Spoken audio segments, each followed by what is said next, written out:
Hey, thanks for pressing play once again, and welcome to the Suns Jam Session podcast. My name is John. I am one of your hosts. I'm joined, as per usual, by my co-host, Matthew Lissy. Oh, look at that. Did you get the Invisalign out? Is that what that was? No, not yet. Actually, two more weeks. We're Weeks. It's out right before the season starts, right before our post-game pod, the famous Jam Session post-game pod begins again. I'll have them out. So I can't wait. I know the Jamsters can't wait because I'm sure everyone who's listening along live is like, I feel like Matthew's had a lisp for a little bit. It might stick, man. I don't know if I had one before either, so I have no idea. You didn't. I didn't? Okay. No, you definitely didn't have a lisp. So how do you like my background? Looks good. It's a different hotel room every time, right? It is. Have a living room there? It's what it kind of, you got a nice little place to sit over there where I can sit and watch the TV right here. So all your friends come over? Yeah, me, myself, and I. It's lonely on the road, man. Lonely on the road. I'm in Reno, Nevada. Reno, nice little city. It is the biggest little city. That's the moniker for Reno. And I got to admit, it's got a small town feel and a big town feel. Mountains around here, nice weather. Stepped off the plane yesterday. I was like, you know what? I could do this. This is enjoyable. And then they handed me the keys to my rental car. And I was like, oh, a minivan. That's cool. You got a minivan. A fucking minivan. Oh, my God. My flight was delayed like 3.5 hours coming out of Phoenix. So by the time I got up here, they're like, oh, that's all we got left, man. I'm like, all right, I'm rocking a white minivan driving around Reno. I'm sure you look cool. You should take a picture next to it, too. I want some proof. I want some proof of that, man. Yeah, I'm not going to ask anybody to take a picture of me standing outside a white minivan. They're like, dude, are you going to ask me to get in? Is there candy in there? Get away from me, creep. Tinted windows. Yeah. It's very weird. So, but again, welcome to everybody to another edition of the Suns Jam Session podcast. It's exciting because we're only a couple episodes away from training camp beginning, and there's going to be preseason games, and soon you will see a lot more of us, more than just our Wednesday podcast. If you happen to be listening to the Suns Jam Session wherever you get your podcasts, please subscribe. If you're on Apple Podcasts, give us a 5-star review. We'll read it right here on the pod. If you're watching along live, hit that thumbs up button, hit that subscribe button. Let everybody know where to get fantastic Phoenix Suns content. You can follow the show at Suns Jam on Twitter. You can follow me on Twitter at Darth Voida. You can follow Matthew on Twitter at Matthew Lissy. And this is going to be a fun show. We're actually going to be jamming with Coach Evan B. Some of you may follow him on Twitter. He does the He's on Fire podcast, does a lot of different Arizona sports-related stuff. So we're excited to finally have him on the show to discuss some Suns and maybe some Cardinals talk while he's with us. But until then, Matthew, are you going to have a beer? I do have one. Oh, no, it's a water. I went into the lobby and I bought one Budweiser. Oh, that looks tasty. Specifically for the show. That looks tasty, man. Jamstes, if you're with us and you want to crack open a beer, do so with me now. Unless you're driving to work tomorrow. And let's get this bad boy started, huh?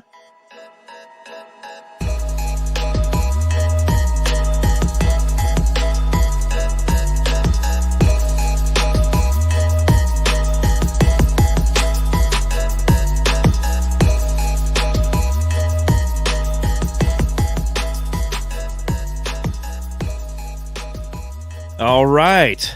We are excited to bring on to the show for the first time ever, Coach Evan B. Coach, welcome to the Suns Jam Session podcast, my friend. Thank you so much, guys. It is awesome to be here. I've loved your guys' show for I don't even know how many years at this point, but I love it. I'm glad to be on. Let's rock and roll, man. Heck yeah, we've been on for like 5 years, right, John? So that's what it feels like sometimes, considering we do every post-game show. As you know, Coach, because I know that you did that with the Valley podcast last season. It's tough going live after every game, isn't it? It is.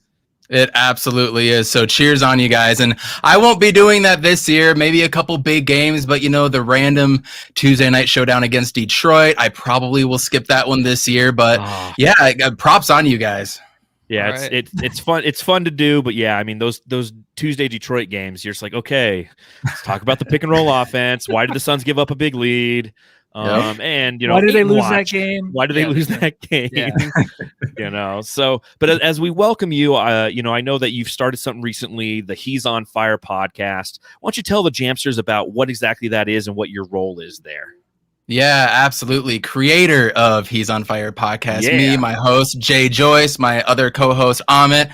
We're just trying to bring to you all Phoenix sports encompassing fun stuff. I'm trying not to get too serious with it.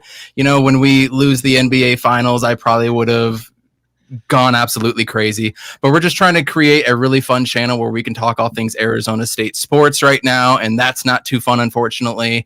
John, I'm gonna have you on sometime. We'll talk some fun Arizona Cardinal stuff, try to keep it light as much as we can, but also give you kind of the real details and the real questions as to why things aren't going the way they should or why they are as well too. So I'm having a lot of fun with it. You can catch us on YouTube, Spotify, Apple Podcasts, Anchor, all that fun stuff. And yeah, come and join, subscribe, help me out. Well, I'm actually a huge Cardinals fan now, right? I mean, I've kind of given up on the Cowboys. No, you're not. If they win, I can talk some Cardinals. He can talk some Cardinals. I watched like 10 minutes of last game, so I have all the inside. But right now is like the perfect time to get this thing going because a lot of the teams now in the Valley are doing great. ASU, of course, last week really just a letdown. But I turned the game off in the fourth quarter when they went off sides 3 times in a row, and then they just stood there for fourth down or third down. It was murder. I was like, this game's over. They're not going to win. I mean, 16 penalties, 4 turnovers, 5 or 6 blunder plays where they just didn't even communicate, and they were still right there. I mean, the score said 10 points, but we only really lost by 3 because they scored at the end. We were right there. So well, and also if you look at it at the beginning as well. So I was sitting in the Vegas airport last Saturday, getting ready to fly home to Phoenix, and I had the game on my phone, and then I get on a Southwest flight, and they have like, connect to the Wi-Fi, you can watch live TV. So I watched the game the whole flight home. But what killed me was the first play of the game, they fumble and let BYU score right away. So you take that away, you take the sandwich, if you will, the pieces of bread that BYU used to score, and it would have been a victory for them. Unfortunately, the same night you have U of A losing to NAU. So NAU is technically the Kings of Arizona right now. And I'm sure my stepdaughter Ashley's loving that, although she doesn't give a shit about football. She does not care. She does not give about 2 football. I think she went to one game and left like as soon as it started. As soon as kickoff hit, she's like, her and her friends are out of there. Sounds like hey, Ashley. Bravo to the Lumberjacks, man. Give it up for them at least once every 75 years, right? Yes. It's been since like 1932. The team that their names on their back are the NAU logo. That's how you know you're like a small time school. It's like, listen, we're not going to take the time to stitch your name on the back of this jersey. We don't have the money. We're gonna need it next year because we don't have the money for this, But let's talk Suns for a little bit. Obviously it was a long, fantastic, glorious season for the Suns that ended in heartbreak that I think recently just hit me. I was really positive right afterwards on the podcast about how great it felt to just be in those situations, to feel those feelings once again. It's been so long, and I think the other day I was like, "Fuck, man, we lost 4 in a row. We had a shot." But that being said, it being such a long season, and now training camp's getting ready to start. Preseason's going to be starting here. What is it, like 13 days? Isn't it something like that? Is when the first preseason? A week from Sunday is the very first one. God, that's so awesome. But which off season? Or, I mean, do you think that the offseason, being as short as it was, much akin to like the Heat, do you think that's going to have a big effect on this team? Do you think that fatigue is going to be a factor for the Suns as we enter the new season? I don't know if fatigue itself will be. I think, the tiredness and all that stuff, that will obviously wear off as the offseason continues to go. But when we talk about fatigue, I think about the mental fatigue. And I know one of your questions was to me, and this is kind of leaning into it, was, the strengths and weaknesses. To me, man, I think it's all going to be mental for that team. What's it going to be like when every team is headhunting them this year? We didn't do that last year at all. They're going to be headhunting us. How are we going to be able to respond? How are we going to be able to get the Charlotte Hornets best punch, knowing that the Western Conference champions are coming into their town, right? How are we going to be able to play off of that? I also expect Chris Paul to rest a little bit more than he did last year. Last year, we were trying to get into a rhythm, see what's what, how the lineups are going to work, all that stuff. And by the end of the year, we got it. This year, we know what to expect, right? So we have the experience, but we don't have experience getting headhunted. I 100% trust Monty with everything. And I think every Suns fan should. Whatever decision that man makes, we need to live with it, good or bad, because most of the time it's going to be good. So if he chooses to sit people out, are these other guys going to be able to come in and step up? I think the depth that we added is absolutely going to be a strength, but it's going to be mental. Can they go through 82 games, not 72? Can they do 82 games this year, get a home playoff berth for the first round, and continue to do that? Or is there going to be a little bit of a letdown at the beginning of the season? And are we going to have to scratch and claw a little bit? So to me, man, it's all mental. What do you guys think? For me personally, I think this team is built to be ready to respond to what the kind of a little bit of a letdown. John brought it up earlier. And yes, every day I think about us losing 4 games in a row, and it does suck a little bit. I hate to bring it up again and again this pod, but seriously, like this team is just built for it next year. It's just Devin Booker. I mean, Devin Booker is ready for this. Chris Paul's ready for this. You mentioned him. Just if he can get some rest, it'd be nice. But I love the mentality of him. He's going to go into next season knowing that, I'm not going to take another day off. He just doesn't want to. I don't know if that helps him or hurts him. Mm-hmm. We always worry about that, but I feel like we can just trust them. And I was in another question too, is out of all these players, who do you think is going to improve the most? And like, who do you think like Cameron Johnson or Mikal Bridges, who do you think out of like the whole group will improve the most? And do you think there might be a disappointment in one of our players? Because right now, I think this team is ready for next year. I think a lot of them are going to improve. I don't see a disappointment in them. Even last year, if you think about last year, it's like, I don't even know who I was disappointed in really, but do you have one? Disappointment. I think because of the expectations that everybody has for this guy and the high 2K rating, all this stuff, I would want to say Mikal Bridges, just because I think people are putting high expectations on him. And you even saw stuff, if he learned this move, he could be the next Kevin Durant. And I'm just like, okay. Let's slow our roll a little bit on that one. So disappointment, I don't think he's going to be a disappointment this year. I think he's going to be almost the exact same player as he has been with a little bit of growth. But I think disappointment just in terms of where everybody else is placing him. That's very well said. As far as coming up, dude, Cam Johnson. All right. Absolutely. Yeah. But my question, go ahead. Sorry. No, I was just going to say he's ready for it. Go ahead.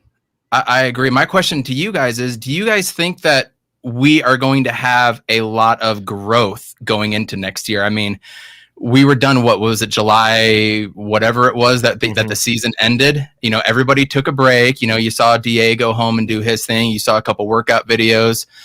How much growth are we actually going to legitimately be able to see from the Phoenix Suns individual players going into next season? How much can you grow in this shortened offseason? What do you guys think? Well, precise, and that's why I kind of asked my first initial question to you, Evan, is because I think that that's going to be one thing that we as Suns fans really need to temper our expectations around. Because in a normal offseason, even if the Suns went to the finals in a normal offseason, they would have had more time off. But because of the way that COVID affected last season coming into this season, it's still sandwiched. In a normal offseason, you expect a certain amount of growth. There's about 3.5 months for those guys to, 1, get their rest, and 2, begin their offseason workout regimens. Mikal working out with, I forget who Mikal was working out with this offseason, but those normal Damian Lillard. Yeah, just right here. Yeah, that's right. So in a normal season, they come in. These guys, you have Booker's coming to year 7, which is you're hitting your prime. That's when Steph Curry started hitting his prime, was year 7. You got DA and Mikal coming in year 4. You got Cam Johnson coming in year 3. And you would expect, and we are all on that same mental timeline of, okay, we're going to see a lot of growth with these guys. We're going to see more utilization of DeAndre Ayton down on the block and maybe trying out some more post moves. We're going to see Cam Johnson taking it to the rim more and probably getting some more minutes as this team either A, faces injuries, or B, is trying to manage their minutes effectively. But I think with this sandwiched offseason of only a couple months, there is a finite amount of growth that we need to be prepared to face. So we are going to be, and this isn't me saying, the Suns are just going to be average coming into next season. No, you should see growth from every player on this team, even Chris Paul. there's going to be more growth. And his is always the cerebral mental game. But every other player, given their status in the NBA, given their tenure in the NBA, you will see growth. I just don't think it's going to be as explosive and noticeable as we think. And that's why, as you commented about Mikal Bridges, I thought that's a fantastic point. Everybody thinks that Mikal Bridges is going to come out here as they're talking about contract extensions, $23 to $27 million potentially if that does occur. And they're going to expect somebody who earns $23 to $27 million. In our head, we have a specific expectation of what a $23 to $27 million player does. Mikal Bridges is kind of an oddity. He's more of a defensive stalwart. He's somebody who is a true 3-and-D guy. If those threes are coming from the corners, not necessarily from the top of the key. Right. He's somebody who is developing a mid-range game, but yet doesn't have the confidence. And everyone thinks coming to the season, oh, well, he's just going to, if he's going to get paid, or if he wants to get paid, he's just going to automatically, pour in 18 to 23 points a night with a couple steals, with 7 to 9 rebounds, so those metrics might not necessarily be there. What we as Suns fans really need to do is watch what happens on the court, because the most important thing above all else is the chemistry. And that's where this team's going to excel, is from a chemistry level, not necessarily from a metric level. Do you agree, Matthew? Yeah, I definitely agree. Sorry, I was just looking at something funny in the chat, but I was just thinking, it's nasty. I just okay, so it's weird you brought up Devin Booker year 7. Like, I actually had to just look that up. I'm like, wait, is it really year 7? Yeah, it was year 7, 6. bro. Year 7 sounds so old, but he's still so young. But I mean, this offseason is short. But I think when training camp starts, the guy that I'm looking at that's really going to benefit from it all is DeAndre Ayton. I think because he has everything there. He has the moves, all of that. He just has to work with the offense, get together with Chris Paul, with Booker, or with that first team, and just know where to be offensively. He'll benefit the most from training camp, I think. And I don't even really care what he did in the offseason. It was a short offseason. All these guys, I think they're ready. They're all worth the money. And I think that they're all going to bring it next year. They're all going to improve. And usually, I always say, like, it's 3 years, you'll know what a player is. And we knew what Booker was in year 3. It's just about developing after that, continuing to improve. All these guys are ready for that, man. And in this training camp, it's going to be so exciting because these guys actually have some time. They have like those weeks together, and we get to the reports of how they're doing and like who's improving, who's working well within the offense, all of that. So I'm looking forward to that. And I think we're going to be very, very I don't think we're going to be surprised. I think we're going to be actually very excited to hear good news coming out of training camp, because I think these guys are ready to play after losing the championship. They're going to respond well. I really we'll be excited. But if Mikal Bridges goes out there and has one of those nights, which he has often, where it's like 5 points and 2 rebounds, and defensively you didn't feel like he made a big impact, like, people are going to be trashing him because our expectations are really high coming into this season. That's one thing. Even going into the last season, like, we had some expectations for this team, and that's where DeAndre Ayton had a lot of us frustrated at moments because we had such high expectations for him. That's going to continue into this season, because now you're like, well, we saw you in the playoffs. If he's not consistently doing that, people are going to get frustrated because our expectations are so high. And that's why I'll say it again, and you'll probably hear me say this ad nauseum throughout this season. We should be focusing on their chemistry, not the metrics. DeAndre Ayton's going to fumble the ball a little bit, and it's going to piss us off. He's going to do layups instead of jamming the ball down, and it's going to piss us off. But at the end of the day, if we're winning games and the chemistry's there, that's our greatest strength. Because when you look at the rest of the West, you look at the Lakers, who are a team that is built from the 2012 Team USA roster. They're just trying to steal a championship. They lack chemistry. The Clippers, they're down Kawhi. The Nuggets, they're down Jamal Murray. The Jazz have chemistry like the Suns do.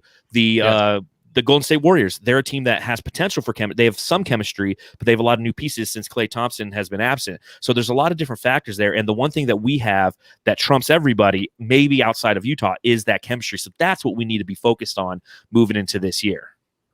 I couldn't agree more. Yeah, and honestly, just really quick, that's what we have. But honestly, that's what we can rely on, is that chemistry. It's because it's all going to tie together. And I know, like, everyone's going to have an off night, but we already know. I think we're used to the point of, DA just laying the ball and all that. Throughout the playoffs, we didn't give a shit anymore, right? Nope. Even the Valley-oop, he just kind of gently laid it in. So we're used to it. I feel like we're over that as a group. Let's hope so. Let's hope so. yeah, we're gonna have bad games, but it's just like last year. It's like, who can we trust? What's going on? Like, who can we look at for a guy that can lead? And we have two guys now, and that's what Devin Booker really improved on last year, and especially in the playoffs, is being a leader, a silent leader. You didn't see a whole lot of him getting up in the ref's face or players' face, fighting people in the tunnels. He wasn't doing that anymore. He's changed in a way to where him and Chris Paul are just probably the best two leaders on one team going into next year. They grow up so fast. I know. Well, one thing that Evan brought up is Monty Williams, and I think that's another thing we're really going to have to monitor because, Evan, you said in Monty we trust, and for the most part, I think that's a very true statement. We've learned that as Suns fans, but still in the back of my mind are like Elie Okobo minutes, and I'll never forgive him for really just being in love with Elie Okobo. And us, he's out there experimenting with him when we need to win games. And I think that one of the most vital things, because as you mentioned, Matthew, like Chris Paul is not going to not want to play. There is no load management for Chris Paul. What we need to have is Monty Williams effectively managing his minutes as well as the other minutes of members of the team who might have to face any fatigue problems, manage those minutes effectively. And again, that's where the depth that James Jones has provided for Monty Williams is going to be key, because there is no Elie Okobo on this team, is there, Evan? There's Elfrid Payton.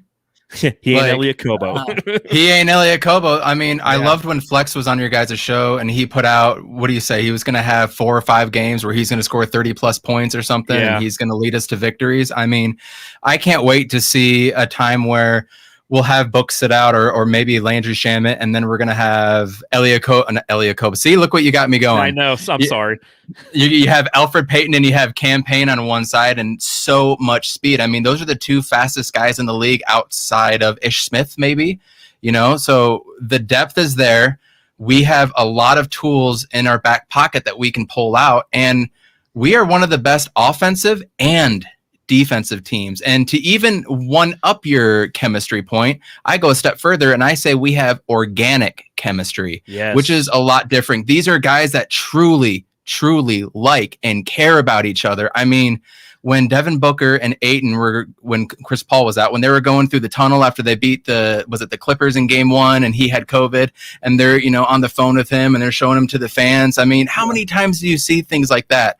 Anytime throughout sports, see that kind of organic team chemistry, especially all the things that we heard with Chris Paul getting on DeAndre Ayton, and Ayton couldn't stand Chris Paul to begin with, and then evolving into what we became.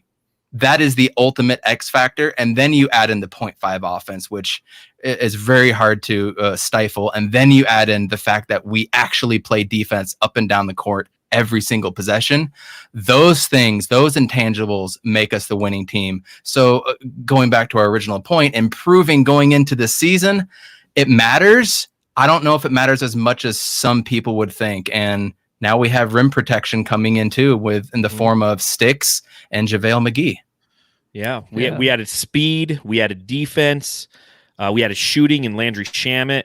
And yeah, to your point, I mean, the last team, thinking just kind of in sports in general, and I guess it comes back down to basketball, the last team that I remember having such organic chemistry was those Golden State Warrior teams, especially pre-Kevin Durant, the team that won the championship there. Yes. I mean, they just loved playing with each other. And Steph Curry's that kind of player who loves to play, and people love to play with him. And it's unreplicable and unquantifiable. Well, I guess you can quantify it with the total payroll that the Suns have, but it's a valid point. Don't you think so, Matthew? Yeah, it is. And I love that you brought up how real they are. And it's something you don't see in the NBA really anymore. A lot of it is fake. A lot of it's forced. Forced is LeBron James being the way he is. I mean, he grew up basically in a sitcom. The camera's on him every second. He's used to that. So it has to be fake. Everything's fake. A lot of these players like Kawhi Leonard, they're about themselves. Of course they want to win, but themselves first, which it should be. But you just can see how, like you said, organically this team did mold together. And it took a lot. And you brought up DeAndre Ayton and Chris Paul, and how much DeAndre Ayton probably didn't like Chris Paul because he was getting on him, and the rest of the team probably was too. And Monty, they had their shouting matches, but it just shows that the work they put in together, which a lot of teams don't do anymore. And like Devin Booker could have left Phoenix. They stayed here. They put in the work. And in the end, it almost won them a championship. I just think that it's a new way. I mean, the Warriors did it before, But the Suns now have like the young guys, they have the older guy, and they have the leaders. They have everything a team is now looking at to succeed. And the Suns now, even Zach Lowe, I think I heard today on the Bill Simmons podcast, is picking them as one of his favorite teams in the West to come out, that's probably bad because he's not usually good at hitting on these teams. So, but a lot of this is like a lot of the league is looking at the Suns now, what they're doing, and it's pretty awesome. Well, so we're talking all these great things. Obviously, our expectations are high. We are very confident in what this team provides, how the roster is constructed, the coaching that's in place, just everything all around the Phoenix Suns team. Evan, I'll ask you this. What's the biggest threat to the Suns in the West? What should we be worried about this season? Themselves. I 100%. I don't know if I expect them to have the best record in the West. I expect them to be the best team in the West just because of what we saw. And that's their own expectations as well, right? And we've seen that. They showed it. So, of course, we're going to have that. But, again, can they come out and play being the head hunted, Can they come out the grind knowing that they were that close and come back again and want to go through the whole season again, right? Can they do that? Can they do it in front of crowds the whole time? I think it's themselves, and they're going to be battling themselves. And I never want to bring up injuries, but obviously injuries was a real thing to Chris Paul last year in the finals, and things happen in an 82-game season. That's why you've got depth going on with what we have.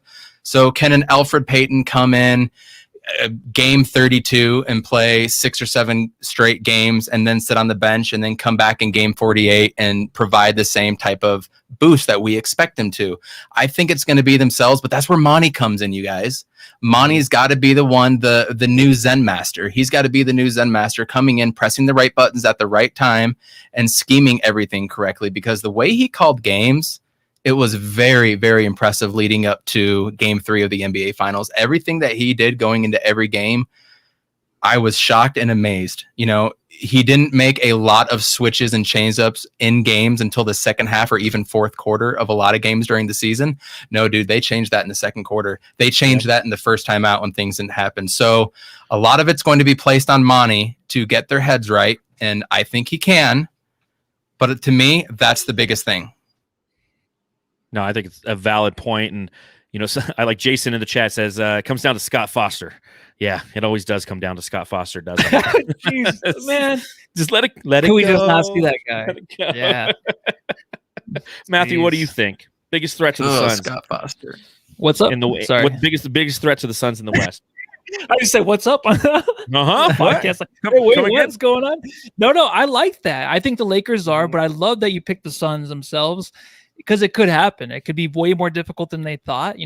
Whatever they want is on the other side of hard, all that nonsense. And it's true. And this is going to be even more difficult than last year, but they are so prepared for it.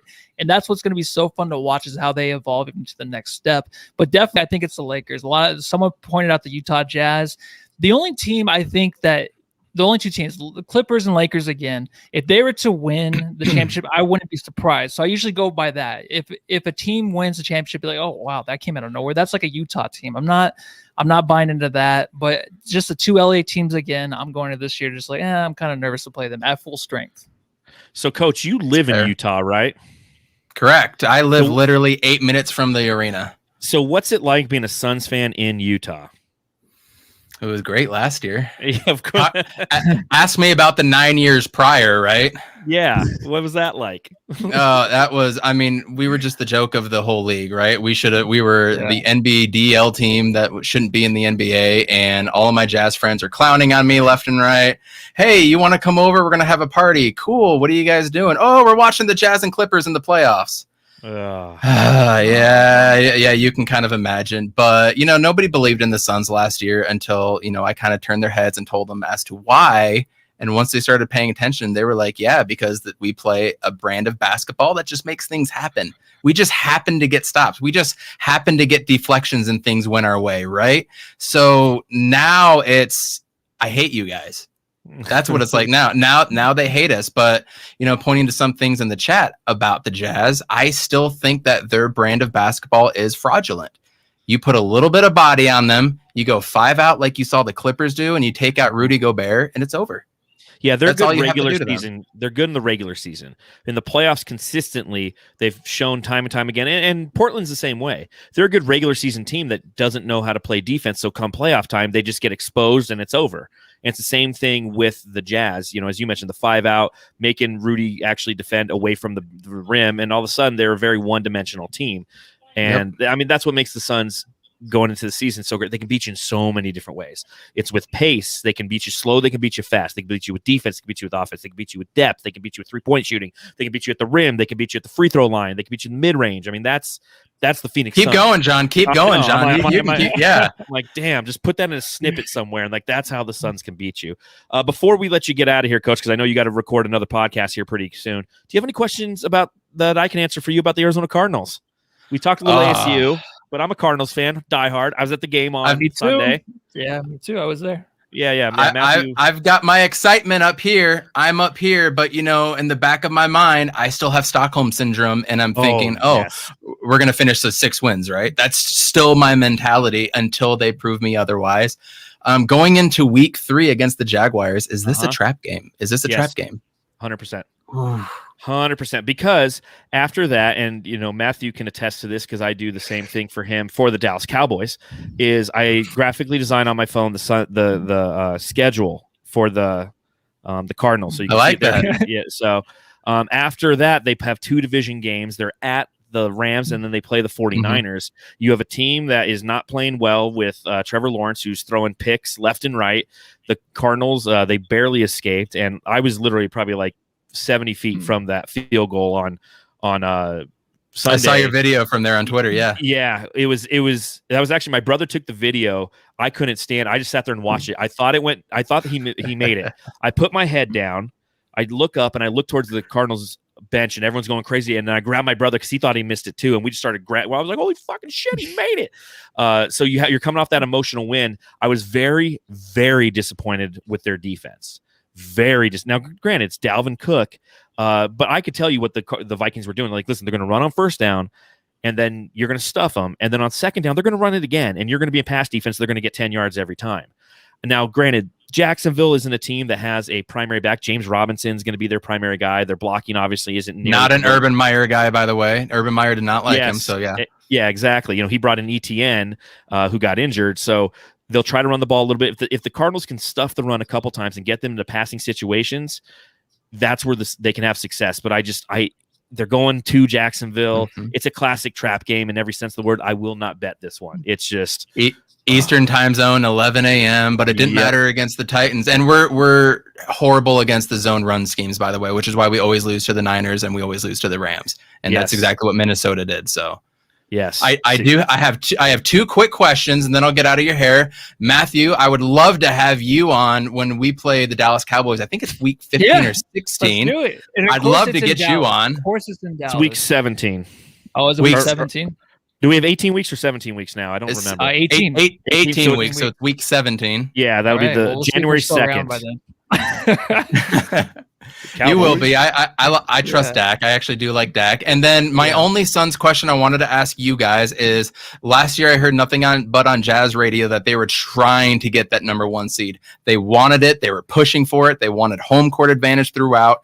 Is that going to be the Phoenix Suns mindset this year? Get the 1 seed, or are we just going to play and let the cards fall where they may?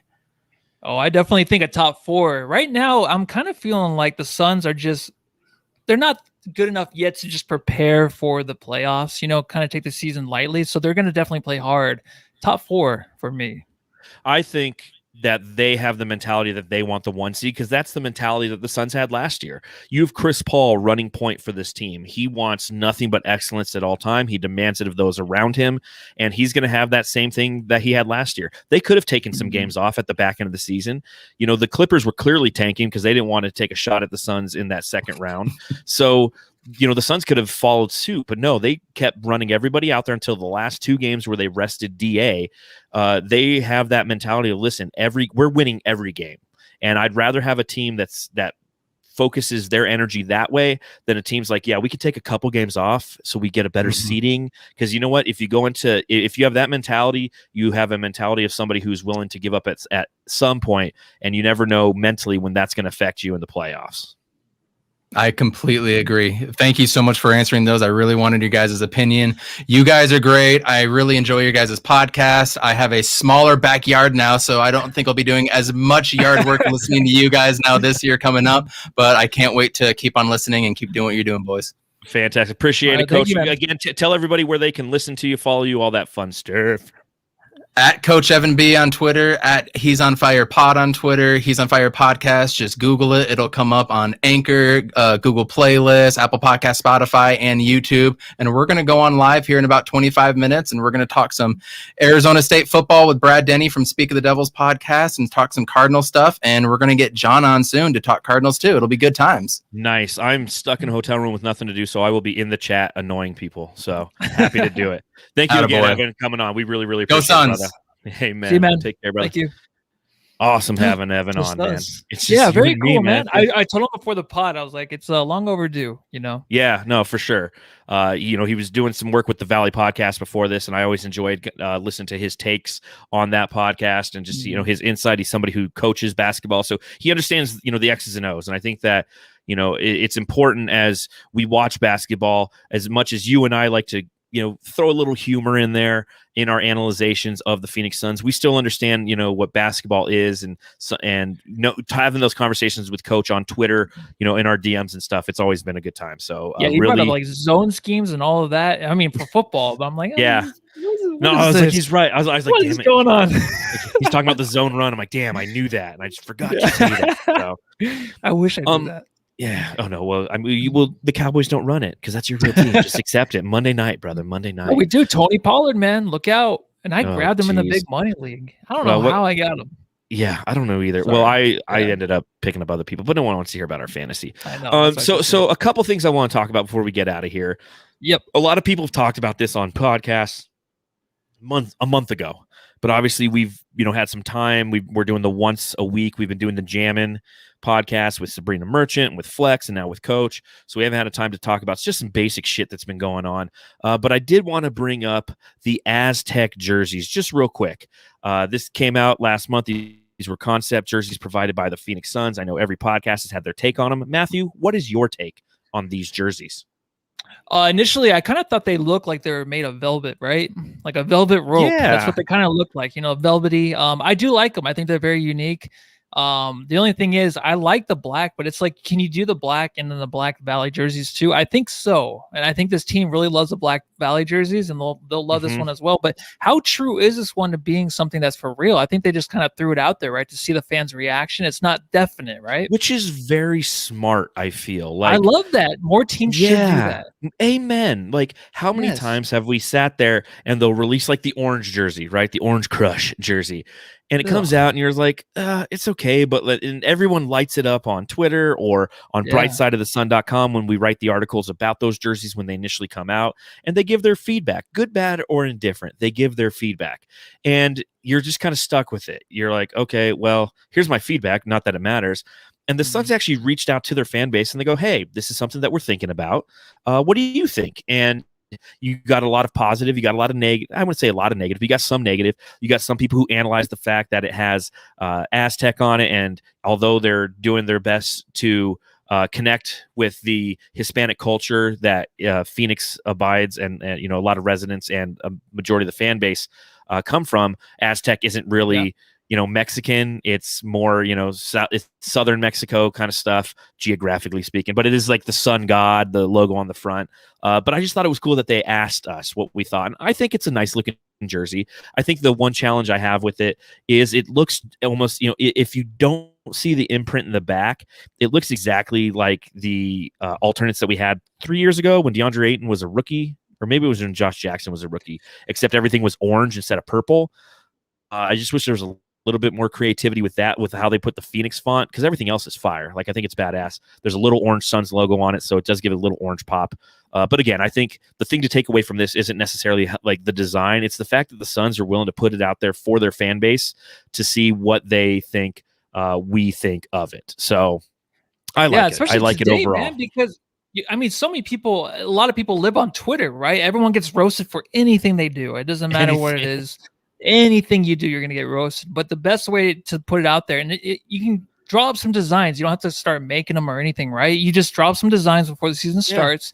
Be like, these are what we're thinking of. Which ones do you like? Just start doing that. Start evolving. These teams need to start evolving, doing things like that. We're talking about the NFL earlier. I think next year we talked about they're actually going to have different, unique helmets, right? Yes, they're going to come out with that next year. Yeah, they're finally going to let teams have some secondary fun. helmets. Make some more money. Yeah. Make some more money. The more you make it, we're gonna buy this stuff. If we like it, if we tell you we like it, we're gonna end up buying it as soon as you release it. So keep doing that.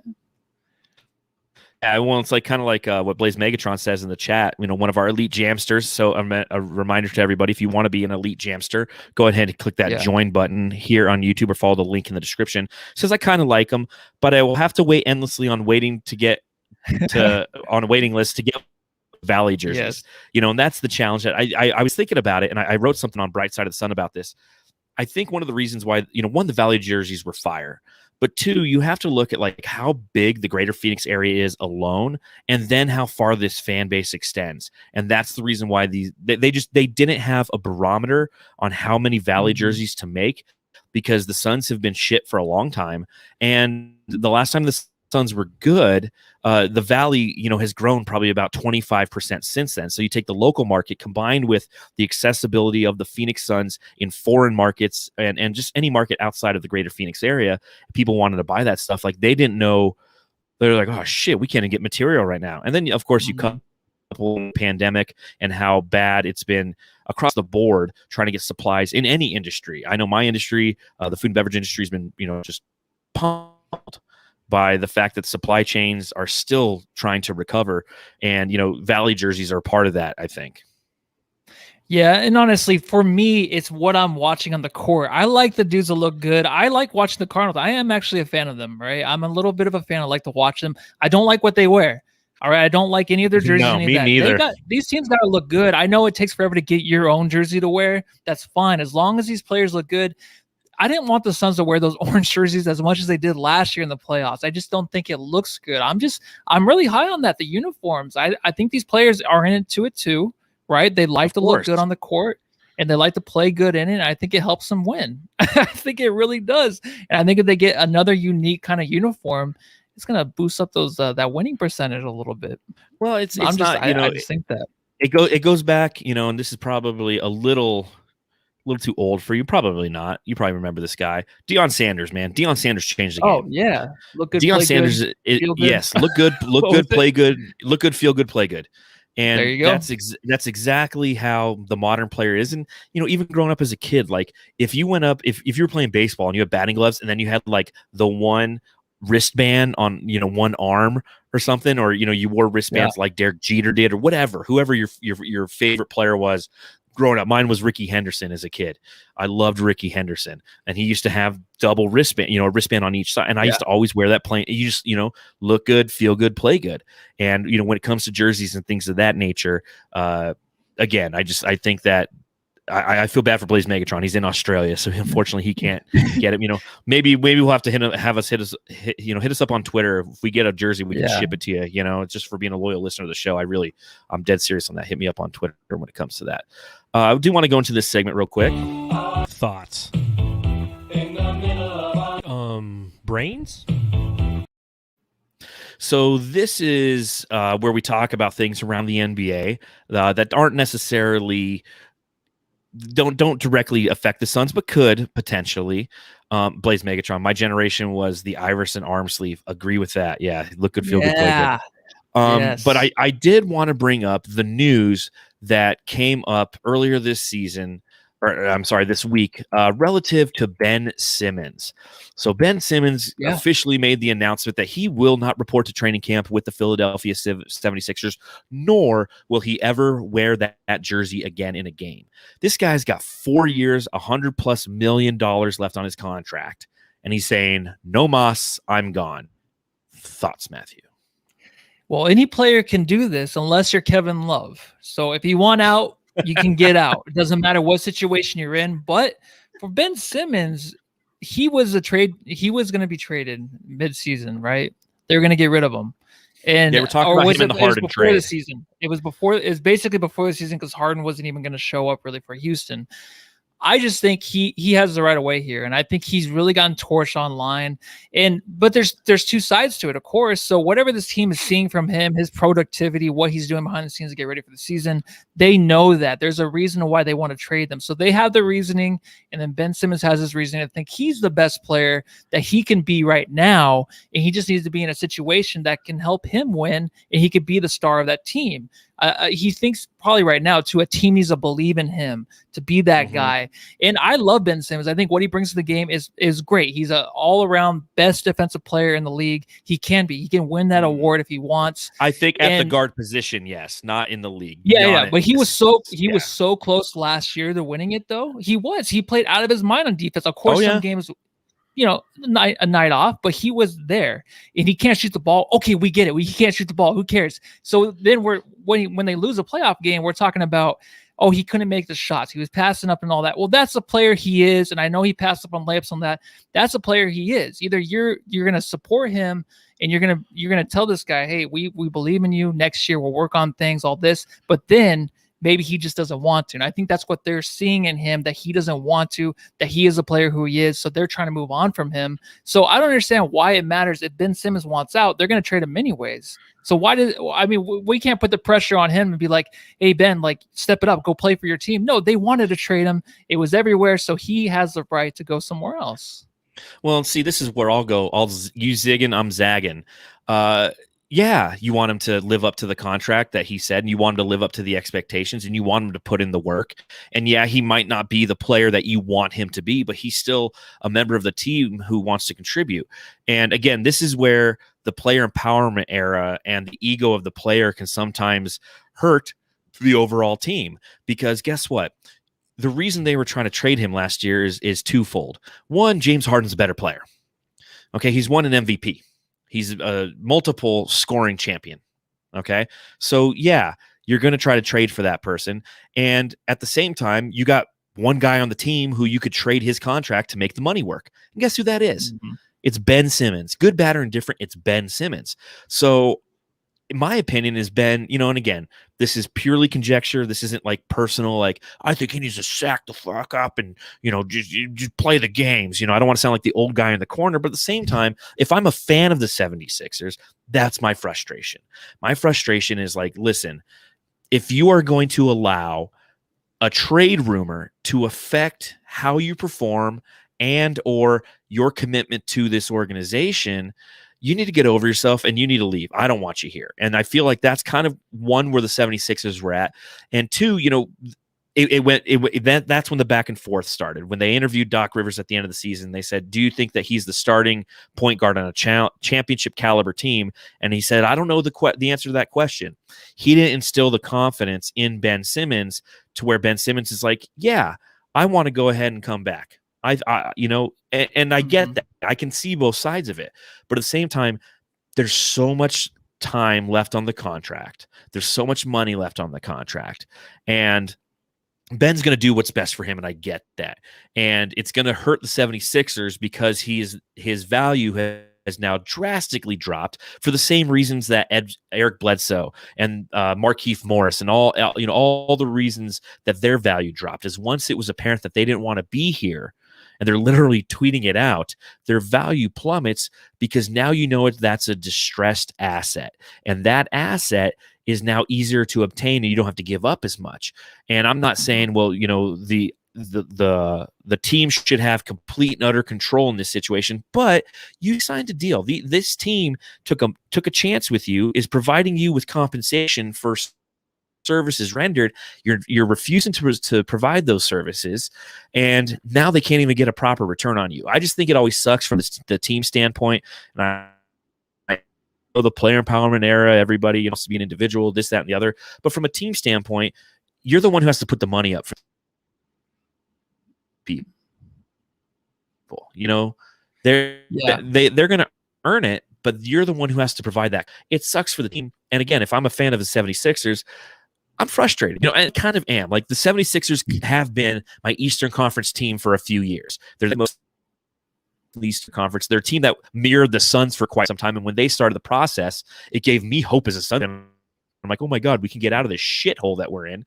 So to see Ben Simmons and his attitude equate to this moment in their history, which ultimately will be better for that team, because I don't think Ben Simmons fits in Philly. I've been saying that for a long time. They need a better distributor, somebody, a high pick and roll. He doesn't have the ball handling skills. He's a great defender. He's a fast break playmaker,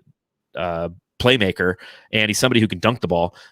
But I just think, if you're a 76ers fan, it sucks, and you just want the saga to be over, so I'll allow you to kind of respond to what I said there, and then tell me if you have any thoughts on where he may end up, because I know there's obviously either a John Wall trade involved or, a Bradley Beal trade, whatever. So respond and then speculate. I think everyone's ready to move on. And I think the cherry on the sundae was the Harden thing. I think they were finding a way to get him out of there. There's some kind of disconnection between him and the fans and the team. I don't think the fans are really into him coming back. It's just super awkward. I think if he were to come back, it would be like a thing like, bringing back your significant other after they cheated on you. And like you're coming to dinner, it's like, oh, he's back, but didn't he cheat on you? Like, it's kind of like that. Even though he's not the one to cheat, the team did, it's kind of a reverse. But they didn't really cheat. It's just like they text somebody else. I know, but so it was maybe they emotionally cheated on them, which still isn't right, but I get it.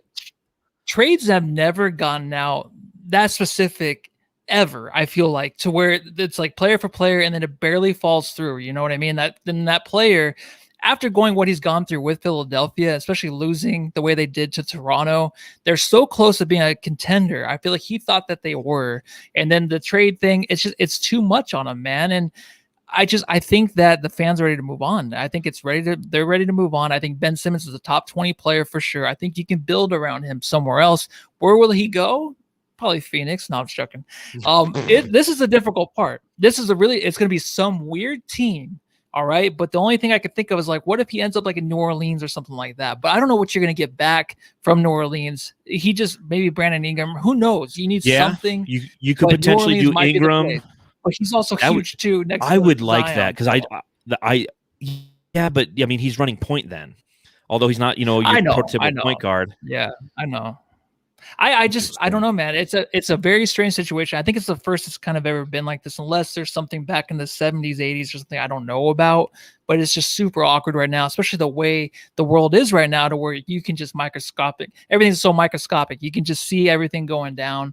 And there's so many people around this situation to where they just need to break up.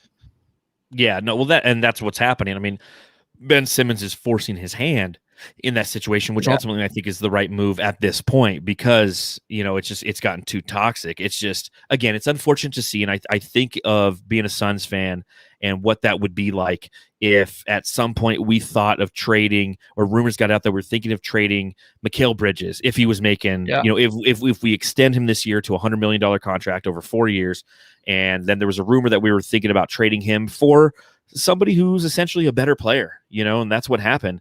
And then Mikal is just like, I'm out of here. It sucks. And that's the business of the game. Ben Simmons, a top 20 player. I think so, for sure. He defensively, almost defensive player of the year. He is a great distributor. I think he's a really great playmaker. He's everything you wanted a point guard. He's fucking huge too. He can't run the pick and roll. Yeah, but I mean, everyone has their weaknesses. Like Luka Doncic. Like, fuck that guy. Like, he shoots so far away, it costs his team. Who's going to want to play with that guy? There's always a lot of weaknesses in these stars. And it's just this guy, everyone is just so into how much he can't shoot and all that it just drowns out all the other stars and all, but they can't do on the floor. Well, I can't wait to, once this podcast is done, snip that piece right there where you're like, Luka Doncic, fuck that guy. That's gonna be my ringtone for you. Every time you call me, because you call me all the time. Yeah, it'll be like, Luka Doncic, fuck that guy. No, it's an interesting conversation, and obviously that's kind of the big story going on in the NBA right now. We're counting down, obviously, to training camp, and a week from Sunday when the first preseason game for the Phoenix Suns begins. I love that because it means it's October. It's getting nice out now. Yeah, it's getting cooling down a little bit. Well, I mean, I'm up in Reno, like I said, and it's just it's beautiful up here. It's beautiful. Going to the drive-in with your driving my white minivan around. Oh man, it's just hysterical. It's just, I've been over the past few weeks, I've been, getting rental cars, flying to different places and whatnot. Yeah. I think I'll be in Reno again next week. But when you're in Vegas, every car smells like weed. Here they give you minivans. Like, I can't wait to see what Boston's Is there, like. 'Cause like, I'll be in crack rocks Boston in a hidden couple somewhere? weeks. Probably. They'll Like, if I get pulled Go over, find they'll a be like, crack "Sir, rock. is this yours?" I'm like, "You planted that." I'm like, "No, I didn't." Like cocaine and apple juice, baby. But probably a But- dead hooker too somewhere stuffed in there. So What is a careful. minivan? I haven't checked the back yet. Yeah. But looking at it, the Suns' first preseason game, Monday, October 4th, 7 p.m., which means we will be live after that game because we're doing the preseason games too, right, Matthew? Oh yeah, we're gonna get ready. We're the number one post game show on Planet Orange. We'll be back. Yes, we'll be that's better. and And a I'm good excited, tagline. dude. What's interesting about that game? So that game ends at what? Like about 9:25 our time plus 3. It'll be 12:25 Boston time. That's where I'll be for that podcast. You're gonna be in Boston. Oh yeah, I'll be I in forgot you're Boston gonna that go week. there. Yeah, so I'm All going right, back well to we Boston. can always reschedule Nope. if you want. Nope. All right. I live All for right, this shit. We'll be live So in Boston, and Beantown. Beantown, baby. So I think on that note, ladies and gentlemen, again, thank you for joining the Suns Jam Session podcast. Whether you're watching along live on the YouTube channel or if you are listening wherever you get your podcasts, if that happens to be on an Apple podcast, please give us a 5-star review. Click 5 stars, write a little review. We'll read it here on the podcast. True. Thank you to Evan, at Coach Evan B, for joining us earlier in the pod. Make sure you go check out everything he's doing on the He's on Fire podcast. You can follow me at Darth Voida. You can follow Matthew Matthew Lissy. Sorry for the sigh. Jeez. You know what, I Matthew? don't know what that was. Terrible. Take a lap.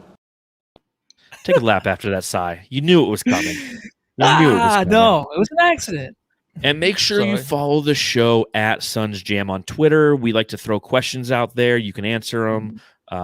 That's how questions and answers work. And then we'll actually read some of them on the show, especially when we do like the Ask Us Anything segments. But we're really looking forward to going live and seeing all of the Jamsters again so much once the preseason begins, because we do all of our post-game shows right after the show. So tune in then. Until then, we'll see you next Wednesday, same time, 8 p.m. Arizona time, same channel, ours.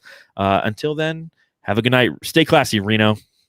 Yeah, just really quick, one more answer to a question. Nicholas Blackison, can Simmons guard Giannis? No one can guard Giannis. And on That's- that note, everyone go home and love your family. It's the correct answer.